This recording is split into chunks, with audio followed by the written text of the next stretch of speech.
আমরা এই বিষয় থেকে ঈশ্বরের বাক্য নিয়ে দেখব, ভয় পেও না। আমরা জানি যে ভয় এমনই একটা বিষয় যেটা এই পৃথিবীতে বিদ্যমান। ভয় এমন একটা বিষয় যেটা আমাদের জীবনে বিভিন্ন ঘটনার সঙ্গে জড়িত থাকে। ভয় এমন একটা বিষয় যে ভয় আমাদেরকে বারবার আচ্ছন্ন করতে চায় এবং এই ভয় আমাদেরকে ঈশ্বর থেকে দূরবর্তী করতে চায়। এই ভয় আমাদের জীবনে হতাশা নিরাশা নিয়ে আসতে চায়। আমরা এই জগতে বিভিন্ন ভাবে বিভিন্ন ভয়ের সম্মুখীন হই। আর মানুষ ভয় পেয়ে ভুল পদক্ষেপ নেয়, ভয় পেয়ে তারা হতাশার মধ্যে ডুবে যায়, ভয় পেয়ে তারা নিজেদের জীবনে অনেক ধ্বংস বিপর্যয় ডেকে নিয়ে আসে। কিন্তু শাস্ত্র, ঈশ্বরের বাক্য আমাদেরকে বারবার করে বলে যে তুমি ভয় করো না, তুমি ভয় পেও না। আমেন। আমরা দেখব লূকা লিখিত সুসমাচার তার 1 অধ্যায় 13 পদ। কিন্তু দূত তাহাকে বলিলেন, সকরিও ভয় করিও না, কেননা তোমার বিনতি গ্রাহ্য হইয়াছে। তোমার স্ত্রী এলিজাবেথ তোমার জন্য পুত্র প্রসব করিবেন, ও তুমি তাহার নাম যোহন রাখিবে। আমরা বাইবেল থেকে দেখব 4টে বিষয় বা 4টে ঘটনা আমরা দেখব, যে ঘটনাগুলো যিশুর জন্মের সঙ্গে সম্পর্কিত। এবং আমরা এই 4টি ঘটনার মধ্যে আমরা 4 জন ব্যক্তিকে দেখব যারা ভয়তে আচ্ছন্ন হয়েছিল এবং ঈশ্বরের প্রত্যাদেশ তাদের কাছে এসেছিল। ঈশ্বর তাদেরকে আশ্বাস দিয়েছিলেন যে তুমি ভয় করো না। আমরা প্রথমে আমরা দেখি একজন বৃদ্ধ ব্যক্তি, একজন বৃদ্ধ ধার্মিক ব্যক্তি, আর তার নাম হচ্ছে সকরিয়। আমরা দেখতে পাই যে প্রভু যিশুর জন্মের 6 মাস আগে সকরিয় তিনি একজন যাজক ছিলেন এবং তিনি একজন ধার্মিক ব্যক্তি ছিলেন, সকরিয় এবং এলিজাবেথ। আর এই দম্পতি তারা ঈশ্বর ভয়শীল জীবনযাপন করতেন এবং তারা ছিলেন ধার্মিক। তারা বিশ্বস্ত ভাবে ঈশ্বরের বাক্য মতো জীবনযাপন করতেন। কিন্তু তার সত্ত্বেও তাদের জীবনে একটা অসম্পূর্ণতা ছিল, আর সেটা হচ্ছে যে তাদের অনেক বয়স হয়ে গেলেও তাদের কোনো সন্তান ছিল না। তার সত্ত্বেও তারা ধার্মিকতায় জীবনযাপন করেছেন। তাদের জীবনে এত বড় একটা খামতি থাকলেও তারা বিশ্বস্ত ভাবে প্রভুর বাক্য মতো চলেছেন। আমরা জানি যে আমরা যখন ঈশ্বরের বাক্যতে চলি, আমরা যখন প্রার্থনা করি, আমরা যখন উপাসনায় যোগদান করি, যখন আমরা প্রভুর জন্য সাক্ষ্য বহন করি, যখন আমরা অন্যের জন্য প্রার্থনা করি, আর এইগুলো যখন আমরা করি, তখন অন্য জগতের মানুষরা আমাদের দিকে দৃষ্টি রাখে, আমাদের দিকে লক্ষ্য রাখে যে আমরা এগুলো যে করছি আমরা কি পাচ্ছি, আমাদের জীবনে কি উন্নতি হচ্ছে, আমরা কি আশীর্বাদ লাভ করছি। যদি জগতের লোকেরা দেখে যে আমাদের জীবনে কোথাও কোনো খামতি আছে, আমাদের জীবনে কোথাও কোনো সমস্যা আছে, তখন তারা কিন্তু অভিযোগ করতে আরম্ভ করে, আরে তুমি তো এত প্রার্থনা করো, আরে তুমি তো এত ঈশ্বরকে ডাকো, তাহলে তোমার জীবনে কেনই রোগ, তাহলে তোমার পরিবারে কেনই অশান্তি, তাহলে তোমার জীবনে কেন এই অভাব, তাহলে তোমার জীবনে কেন এই বিপদ। তারা আমাদের দিকে লক্ষ্য রাখে এবং যখনই আমাদের জীবনে কোনো সমস্যা আসে তখনই তারা আমাদের উপরে অভিযোগ করতে আরম্ভ করে যে তুমি কি পেয়েছো। আরে যখন আমরা এইরকম অভিযোগের সম্মুখীন হই তখন আমাদের বিশ্বাস দুর্বল হয়ে যায়, আমরা ঈশ্বর থেকে দূরে সরে যাই, তখন আমরা ঈশ্বরের সেবা করা থেকে দূরে সরে যাই, আমরা তখন ভয় পেতে আরম্ভ করি, আরে আমরা তখন লজ্জার মধ্যে পড়ি, আরে আমার জীবনে তো সত্যিই তো আমি ঈশ্বরকে ডাকছি, আমি ঈশ্বরের সেবা করছি, কিন্তু আমার জীবনে কেন এই খামতি, আমার জীবনে কেন এই সমস্যা। হয়তো অনেকে আছেন যারা এইরকম প্রশ্নের সম্মুখীন হয়ে, এইরকম অনুযোগের সম্মুখীন হয়ে তারা ঈশ্বর থেকে সরে যান। কিন্তু আমরা সকরিয় এবং এলিজাবেথকে দেখি যে তারা ধার্মিকতায় জীবনযাপন করতেন, তারা ঈশ্বরের সেবা করতেন, তার বাক্য মতো জীবনযাপন করতেন, তার সত্ত্বেও তাদের কোনো সন্তান ছিল না। হয়তো লোকেরা তাদেরকে অভিযোগ করেছে, লোকেরা তাদেরকে বিভিন্ন ভাবে দুর্নাম করেছে, বদনাম করেছে, তাদেরকে অপমান করেছে, তুচ্ছ তাচ্ছিল্য করেছে, আরে তোমরা এত ঈশ্বরের সেবা করো কিন্তু তোমাদের জীবনে কেনই অভাব, কেন তোমাদের জীবনে সন্তান নেই। কিন্তু তার সত্ত্বেও তারা ঈশ্বরের সেবা করেছেন। হালেলুয়া।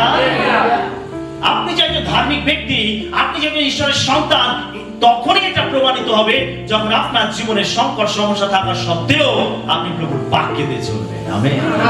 আর তখনই প্রমাণিত হবে যে আপনি একজন ঈশ্বরের সন্তান। আমরা সকলেই এলিজাবেথকে দেখি, তারা বাধ্যতায় চলতেন, ধার্মিকতায় চলতেন, কিন্তু তাদের কোনো সন্তান ছিল না।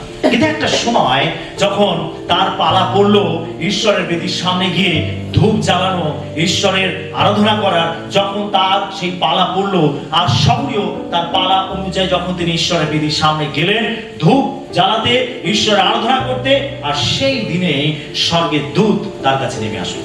যখন স্বর্গের দূত তার কাছে নেমে আসলো, তখন সকলেও কিন্তু ভয় পেয়েছিল। সকলেও ভয় পেয়েছিল এই দৃশ্য দেখে। এই দৃশ্য দেখে সকলেও ভয় পেয়েছিল যে স্বর্গের প্রতাপ তার সামনে নেমে এসেছে, স্বর্গের দূত তার সামনে নেমে এসেছে। আর এই প্রতাপ দেখে সকলেও ভয় পেয়ে গেছিল। দূত তাকে আশ্বাস দিয়েছিলেন যে সকলেও তুমি ভয় করো না। আমেন। তুমি ভয় করো না, তুমি ভয় করো না। আমরা দেখতে পাই যে সকলেওকে দূত আশ্বাস দিয়ে বলছে তুমি ভয় করো না। তারপরে আমরা দেখতে পাই যে সকলেওকে ঈশ্বর আশীর্বাদ করলেন এবং দূতের মাধ্যমে তাকে প্রত্যাশা দিলেন যে তুমি সন্তান লাভ করবে এবং সেই সন্তানের নাম রাখবে যোহন। আমেন। তুমি সন্তান লাভ করবে, তোমার স্ত্রী গর্ভবতী হবে এবং তার নাম রাখবে যোহন। সকলেও এটা মেনে নিতে পারেনি, এটা বিশ্বাস করতে পারেনি, যেটা কি করে সম্ভব। আর যেহেতু সে অবিশ্বাস করেছিল, আর সেজন্য দূতের কাছে সে চিহ্ন চেয়েছিল, দূত তাকে চিহ্ন দিয়েছিল যে তুমি কথা বলতে পারবে না যতদিন না তুমি সেই সন্তানের জন্ম হতে দেখবে। আমেন। তার মানে যদি 10 মাস 10 দিন সময় লাগে একটা সন্তানের জন্ম হতে, তাহলে সকলেও 10 মাস 10 দিন কথা বলতে পারেনি, বোবা হয়েছিল। হালেলুয়া। সে শুধু আকার ইঙ্গিতে বুঝিয়েছিল কি ঘটেছে তার সঙ্গে। স্বর্গের দূত যে তার সঙ্গে কথা বলেছে, তাকে বার্তা দিয়েছে, তাকে যে যা কিছু জানিয়েছে, সে শুধু আকার ইঙ্গিতে বোঝানোর চেষ্টা করেছিল। লোকেরা বুঝেছিল যে কিছু একটা ঘটনা ঘটেছে, কিন্তু সে যে কি দেখেছে, তার সঙ্গে যে কি হয়েছে, সে সেটাকে কিন্তু লোকের কাছে বলে প্রকাশ করতে পারেনি। তার কারণ সে বোবা হয়ে গেছিল। হালেলুয়া। 10 মাস 10 দিন সে কথা বলতে পারেনি। অবশেষে যখন যোহনের জন্ম হয়েছিল, যোহন বাপ্তেজকে যখন জন্ম হয়েছিল, হয়তো তারপরেই তার মুখ খুলে গেছিল এবং সে যে মন্দিরে কি দেখেছে, কি ঘটেছে, তখনই হয়তো সে সমস্ত কিছুর বর্ণনা নিজের মুখে প্রকাশ করতে পেরেছিল। হালেলুয়া। হালেলুয়া। আমরা এখানে দেখতে পাই যে প্রথম যে ব্যক্তিকে স্বর্গের দূত আশ্বাস দিয়ে বলেছিলেন তুমি ভয় করো না, আমরা দেখতে পাই যিশু জন্মের সময়, আর তিনি হলেন সক্রিয়, যাকে ঈশ্বর ভয় করতে না করেছিলেন। আজকে আপনি কি ভয়গ্রস্ত রয়েছেন? আপনার জীবনে বিভিন্ন সমস্যার কারণে, বিভিন্ন দুঃখ কষ্ট ব্যথার কারণে আপনি কি ভয় পেয়ে রয়েছেন? কি হবে আপনার? কিভাবে চলবে আপনার ওই সমস্যার সমাধান কিভাবে হবে? আপনি কিভাবে এই সংকট থেকে বেরোবেন? আজকে আপনি কি ভয় পাচ্ছেন? প্রিয় বিশ্বাসী, আজকের প্রভুর যে জন্মদিন জন্মদিনকে কেন্দ্র করে আজকে আমরা মিলিত হয়েছি। আজকে প্রভু আমাদের সকল খ্রিস্ট বিশ্বাসীকে আর একবার তিনি আশ্বাস দিতে চান যে তুমি ভয় করো না, কেন তোমার ভয় দূর করার জন্য একজন পরিত্রাতার জন্ম হয়েছে। হালেলুয়া।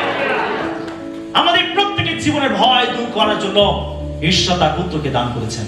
সেই জন্য আমরা যারা খ্রিস্ট বিশ্বাসী, আমরা যেন কোনোভাবে কোনো প্রকারে কোনো বিপদ আপদ সমস্যা দেখে আমরা যেন কেউ ভয় না পাই। আমেন। আমরা দ্বিতীয় ঘটনা দেখব, একজন যুবতী বা একজন কুমারী। একজন যুবতী বা একজন কুমারীকে ঈশ্বর এই একই বার্তা দিয়েছিলেন যে তুমি ভয় করো না। আমরা লূকা লিখিত সুসমাচার তার 1:30 পদ দেখব।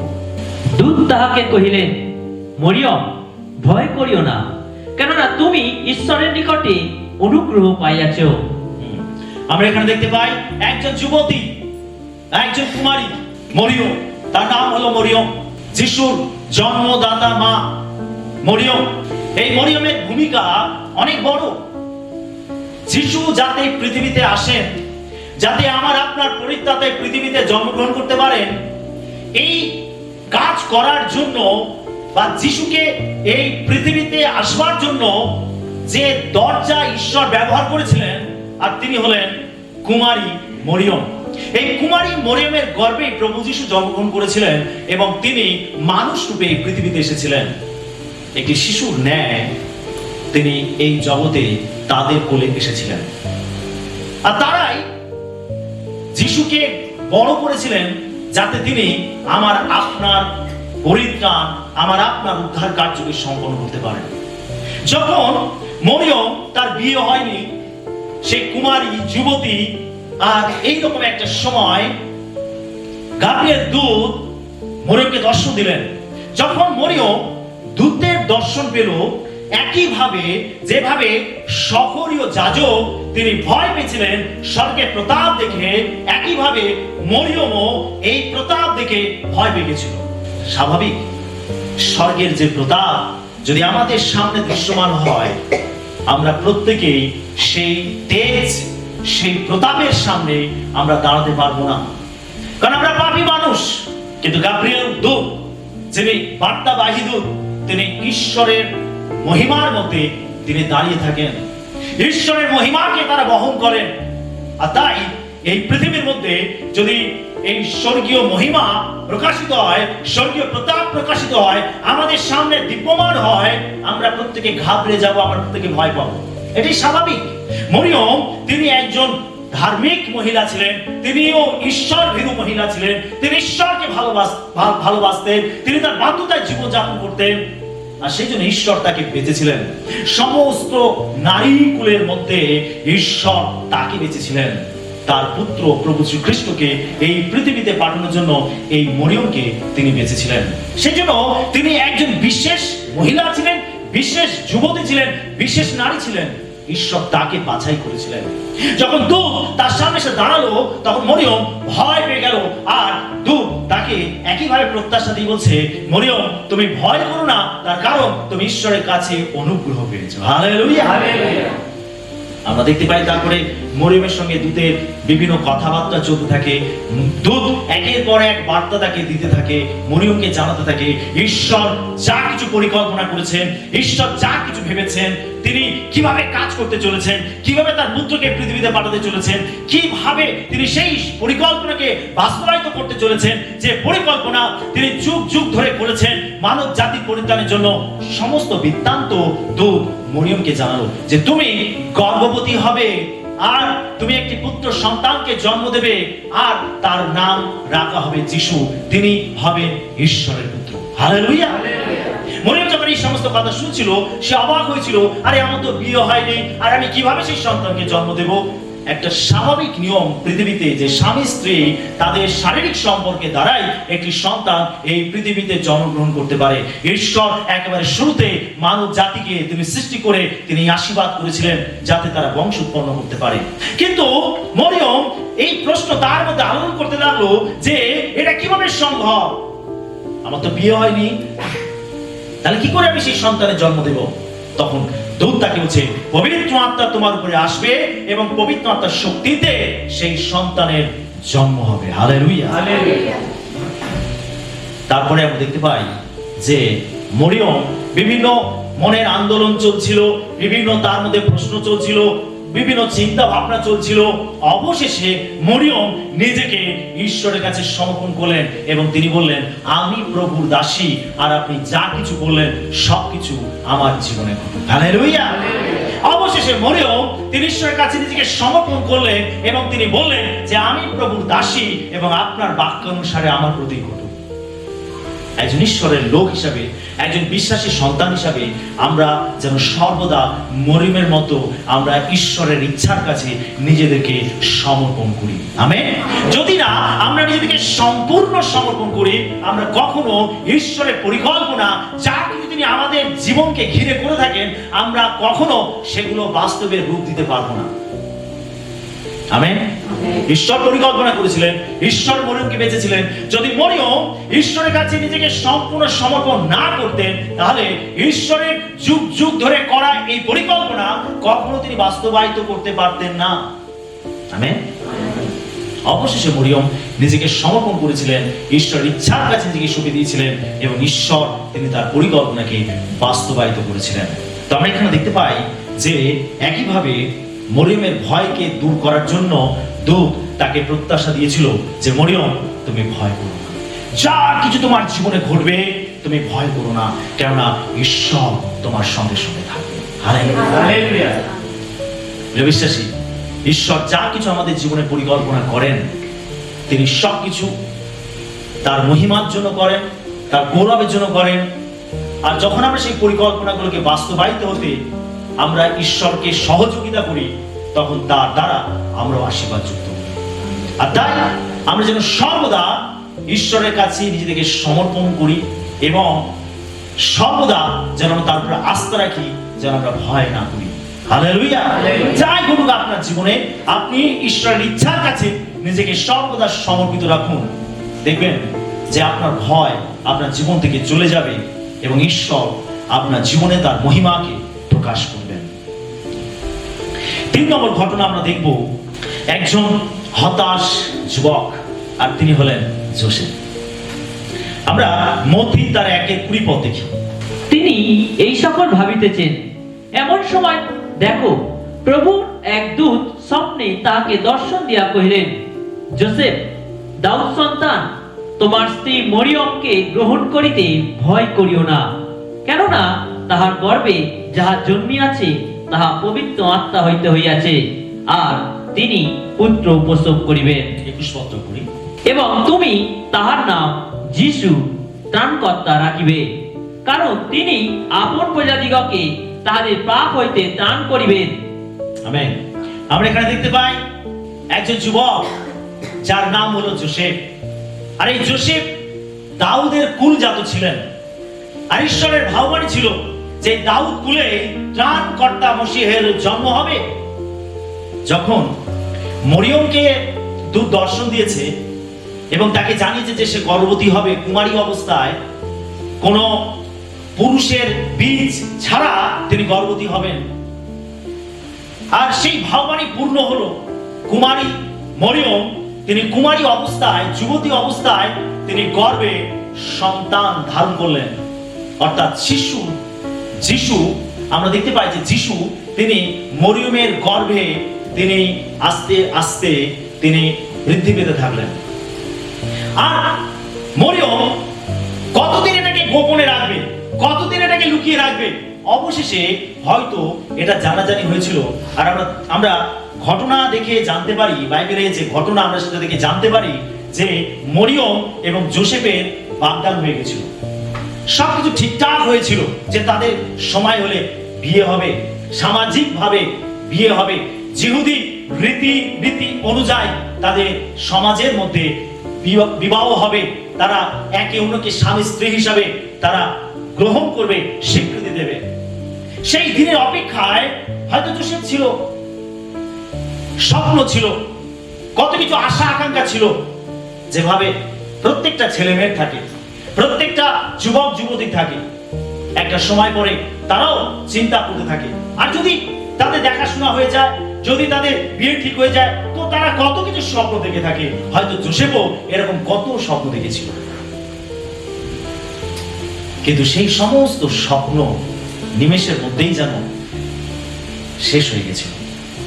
যখন সে শুনেছিল যে যার সঙ্গে তার বিয়ে ঠিক হয়েছে, যে মরিয়মকে ঘিরে তার অনেক আশা আকাঙ্ক্ষা স্বপ্ন সবকিছু নষ্ট হয়ে গেছে, তার কারণ সে গর্ভবতী।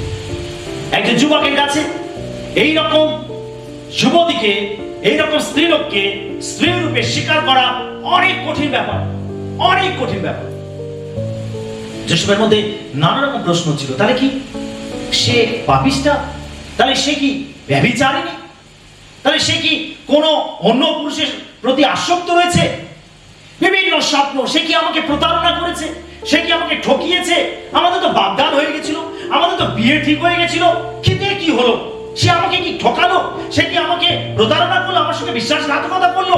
আমি তাকে ঘিরে এত স্বপ্ন দেখেছিলাম, আমি এত কিছু আশা আকাঙ্ক্ষা করেছিলাম, আমরা এইভাবে আমাদের সংসার কাটাবো, এইভাবে আমাদের বিবাহিত জীবন কাটাবো, এইভাবে আমরা একসঙ্গে থাকবো, কিন্তু সব কিছু শেষ হয়ে গেল। জোসেফ তার কাছে এটা অনেক বড় একটা আঘাত ছিল।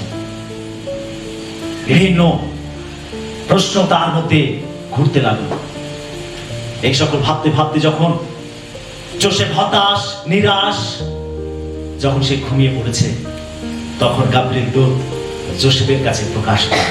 Hallelujah, hallelujah. জোসেফের কাছে আসলো আর জোসেফকে দর্শন দিয়ে বলছে যে জোসেফ, তুমি ভয় করো না। একই কথা যা সকলকে দূত বলেছে, যা যুবতী মরিয়মকে দূত বলেছে, এখন জোসেফকেও একই কথা বলছে যে তুমি ভয় করো না। তার কারণ জোসেফও ভয়তে আচ্ছন্ন হয়েছিল। তার ভবিষ্যৎ জীবন নিয়ে, তার বিবাহিত জীবন নিয়ে, স্বামী স্ত্রীর সম্পর্ক নিয়ে, সমাজে তার যে সম্মান ছিল সেগুলো নিয়ে সে ভয়গ্রস্ত হয়েছিল। দূত তাকে দর্শন দিয়ে বলছে তুমি ভয় করো না, সেই যুবতী মরিয়মকে তুমি তোমার স্ত্রী রূপে গ্রহণ করতে দ্বিধাবোধ করো না। তারপর যা কিছু হচ্ছে সবকিছু ঈশ্বরের পরিকল্পনা অনুযায়ী হচ্ছে। হালেলুয়া। তুমি তাকে গ্রহণ করবে, তোমার স্ত্রী রূপে গ্রহণ করবে, কারণ ঈশ্বরের আত্মা তার উপর এসেছে। সেই আত্মার ফলে সে এক পুত্র সন্তানকে জন্ম দেবে, তুমি তার নাম রাখবে যিশু। অনেক কিছু প্রশ্ন জোসেফের মধ্যে চলছিল। দূত সমস্ত প্রশ্নের উত্তর দিয়ে দিল যে যে যুবতীকে কেন্দ্র করে তুমি এত স্বপ্ন দেখেছো, তাকে যেভাবে বিশ্বাস করেছো, যেভাবে তুমি তাকে স্ত্রীরূপে পেতে চাইছো, সেইভাবেই তাকে গ্রহণ করো। তার কারণ না তো সে পাপিষ্ঠা, না তো সে ব্যভিচারিণী, না তো সে বিশ্বাসঘাতক। তার কারণ তার মধ্যে যা কিছু ঘটছে সবকিছু ঈশ্বরের পরিকল্পনা অনুযায়ী পবিত্র আত্মার শক্তিতে তার জন্ম হয়েছে। হালেলুয়া। যখন এই দর্শন জোসেফ পেল, তখন জোসেফের মধ্যে মুহূর্তের মধ্যে সমস্ত হতাশা নিরাশা চলে গেল। আমেন। আনন্দে ভরে গেল যে ঈশ্বর তাদেরকে বেঁচেছেন, এই দম্পতিকে ঈশ্বর বেঁচেছেন, তাদেরকে ব্যবহার করতে চাইছেন, তাদের মাধ্যমে সেই ত্রাণকর্তাকে পাঠাতে চাইছেন। একজন যিহুদি যুবক হিসাবে তাদের শাস্ত্র জানতে হতো, স্বাস্থ্য সম্বন্ধে তাদের যথেষ্ট ধারণা থাকতো, পরিষ্কার স্বচ্ছ ধারণা থাকতো।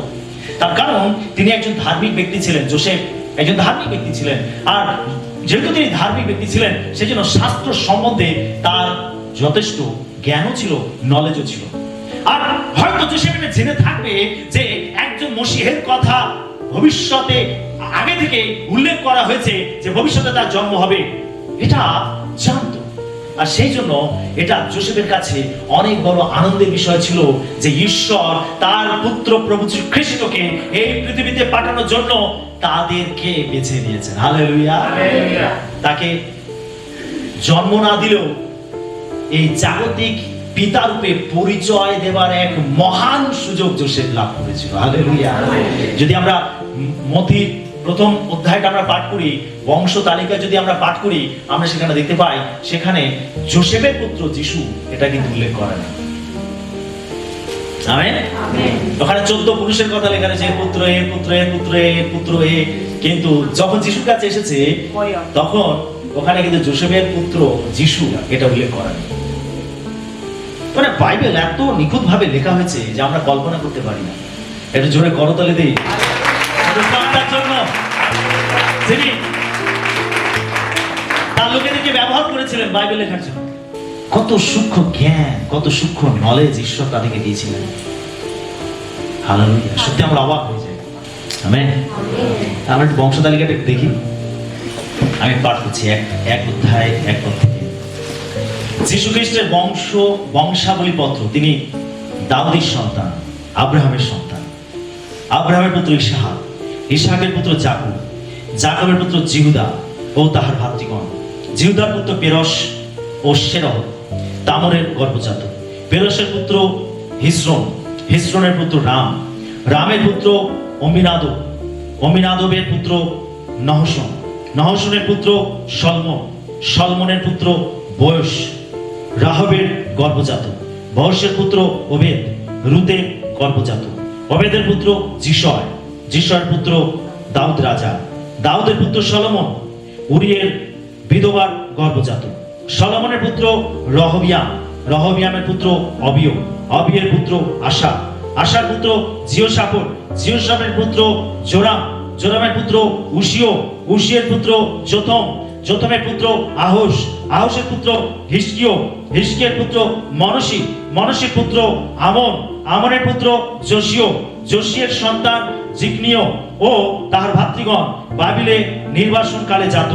জিকনিয়ের পুত্র সলঢায়েল বাবিলে নির্বাসনের পরে জাত। সলটিয়েলের পুত্র সরুবাবিল, সরুবাবিলের পুত্র অবিহুদ, অবিহুদের পুত্র ইলিয়াকিম, ইলিয়াকিমের পুত্র আশর, আশরের পুত্র সাদক, সাদকের পুত্র আখিম, আখিমের পুত্র ইলিহুদ, ইলিহুদের পুত্র ইলিয়াসর, ইলিয়াসরের পুত্র মত্তন, মত্তনের পুত্র জাকব, জাকবের পুত্র যোসেফ, ইনি মরিয়মের স্বামী। এই মরিয়মের গর্ভে যিশু জন্ম হয়, যাহাকে খ্রিস্ট অভিষিক্ত বলে। হালেলুয়া!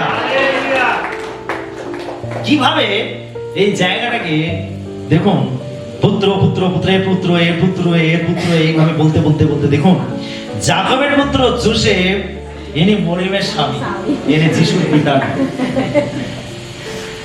কি অদ্ভুত!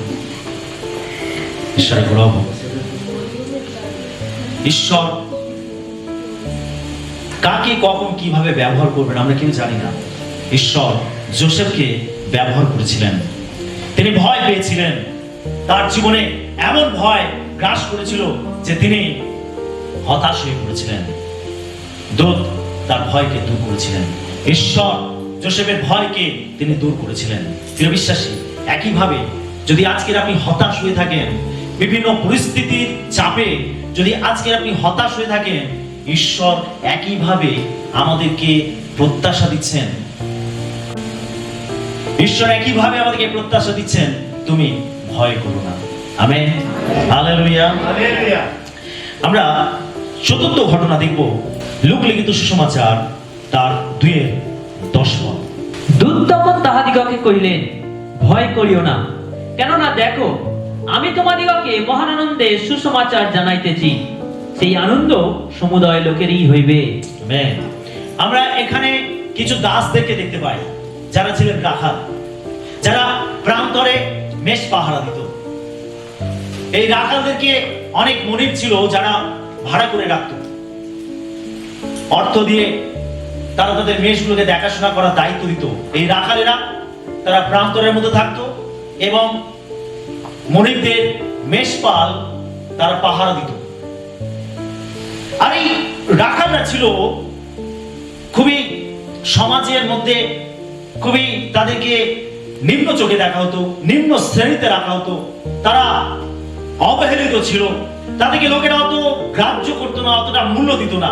তারা ছিল খুবই সাধারণ মানুষ, তাদের অত চাহিদা ছিল না, তারা শুধু মেষ পাহারা দিত। আর এই প্রান্তরে যখন রাখালেরা তারা মেষ পাহারা দিচ্ছিল, দেখুন যে স্বর্গের দূত তাদের সামনে উপস্থিত হলো, তাদের কাছে প্রকাশিত হলো।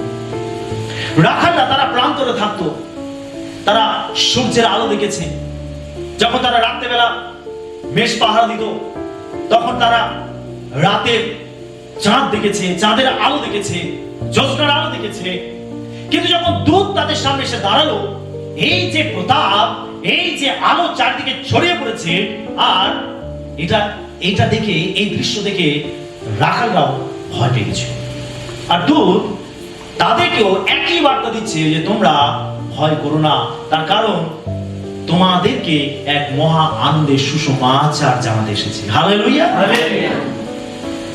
দেখুন, ভাবতে অবাক লাগে যে ত্রাণকর্তা জন্মেছেন, মসীহ জন্মেছেন, যার সম্বন্ধে যুগ যুগ ধরে ঈশ্বর ভাববাণী করেছেন। এই পরিত্রাতা, এই মসীহের জন্মের বার্তা পাওয়া উচিত ছিল ওই যাজকের, ওই মন্দিরে বিভিন্ন ধর্মগুরুদের, যারা নিজেদেরকে ধার্মিক বলে প্রমাণিত করতে চায়, সেই সমস্ত ফরিসি অধ্যাপকদের। কিন্তু ঈশ্বর তিনি তার পুত্রের জন্মের বার্তা তাদের কাছে না দিয়ে এই সমাজের সব থেকে অবহেলিত মানুষ, সব থেকে সাধারণ মানুষ, এই রাখালদেরকে বেছে নিলেন এবং এই রাখালদের কাছে ঈশ্বর তার পুত্র মসীহের জন্মের বার্তা প্রকাশ করলেন। হালেলুয়া। আমরা এই ঘটনার মধ্যে থেকে আমরা এটা বুঝতে পারি যে ঈশ্বর তিনি যেটা নীচ, যেটা অবহেলিত, যেটা তুচ্ছ, যেটা কিছু নয়, যেটা মানুষ কোনো গুরুত্ব দেয় না, ঈশ্বর সেটাকেই বেছে নেয় এবং সেটাকেই তিনি তার গৌরবের জন্য ব্যবহার করে থাকেন। হালেলুয়া। লোকেরা যদি আপনাকে মূল্য না দেয়, ঈশ্বর আপনাকে মূল্য দেন। লোকেরা যদি আপনাকে গ্রাহ্য না করেন, ঈশ্বর গ্রাহ্য করেন। আমরা দেখতে পাই দাউদও রাখাল ছিলেন, আর তার বাড়িতে যখন অনুষ্ঠান হচ্ছিল, এই অনুষ্ঠানে দাউদকে ডাকা হয়নি, তাকেও বাদ দেওয়া হয়েছিল, কিন্তু ঈশ্বর এই দাউদকেই বেছে নিয়েছিলেন ইসরায়েলের রাজা হওয়ার জন্য। হালেলুয়া। আজকে যদি আপনি অবহেলিত হয়ে থাকেন, তুচ্ছ তাচ্ছিল্য হয়ে থাকেন, আপনি জেনে রাখুন ঈশ্বর আপনাকেই বেছে নেবেন। আমেন। ঈশ্বর আপনাকে তুলে ধরবেন।